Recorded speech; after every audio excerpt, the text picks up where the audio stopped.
এই যে তুমি বলো আমি তোমাকে তোমার শরীরের জন্য ভালোবাসি, আমিও তা অস্বীকার করেছি কখনো। শরীর ছাড়া ভালোবাসা যায় নাকি? ভালোবাসার জন্য একটা অবয়ব দরকার হয়।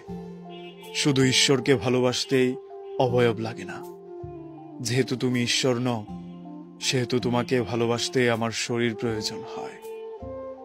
তবে আমি শরীরের জন্য ভালোবাসি না, ভালোবাসি বলেই শরীর চাই। শুধু একটা কোমল দেহ, প্রস্ফুটিত স্তন, গভীর যোনি কিংবা একটা সমস্ত শরীর প্রয়োজন হলে তোমাকেই কেন লাগবে? এই একই জিনিস আমি একটা বেশ্যার ঘরেও পাই। বেশ্যারও তো তোমার মতো দুটো স্তন আছে, কোমল শরীর আছে। তবে তোমাকেই কেন আমার লাগবে? কেন আমি তোমাকেই চাই, তোমার শরীরকেই চাই? কারণ আমি তোমাকে ভালোবাসি। তোমার নুনের সমুদ্রে মদ পান করে আমি নেশাগ্রস্ত হতে চাই। বেশ্যার পায়েও কি কেউ চুমু খায়? বেশ্যাও কি এভাবে ভালোবাসা পায়? তুমি যতবার আমাকে ফিরিয়ে দাও, আমার মনে হয় আমি ততবারই তোমাকে ভালোবাসি। মানুষ ভালোবাসলে ধৈর্যশীল হয়ে যায়। ক্ষণে ক্ষণে অপমানিত হওয়া তার অভ্যাসে পরিণত হয়ে যায়।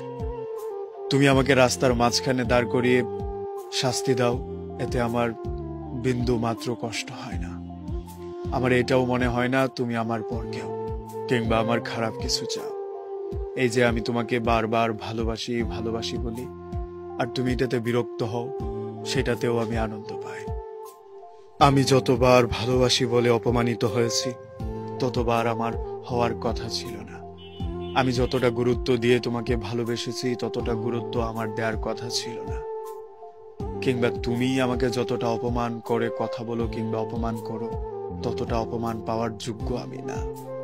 তারপরেও আমি সব মেনে নেই, সব হেসে খেলে উড়িয়ে দেই, কারণ আমি তোমাকে ভালোবাসি। একজন ভালোবাসার মানুষের জন্য মানুষ পৃথিবীতে অনেক কিছুই করে বসে। তাই বলি কেউ ভালোবাসলে তার ভালোবাসার গুরুত্ব দিতে হয়। এইভাবে তুমি আমাকে বারবার তাড়িয়ে দেয়া, অপমান করা কিংবা বিতাড়িত করে দেয়া, এগুলোর একটা সমাধান হওয়া উচিত। তোমারও আমাকে ভালোবাসা উচিত।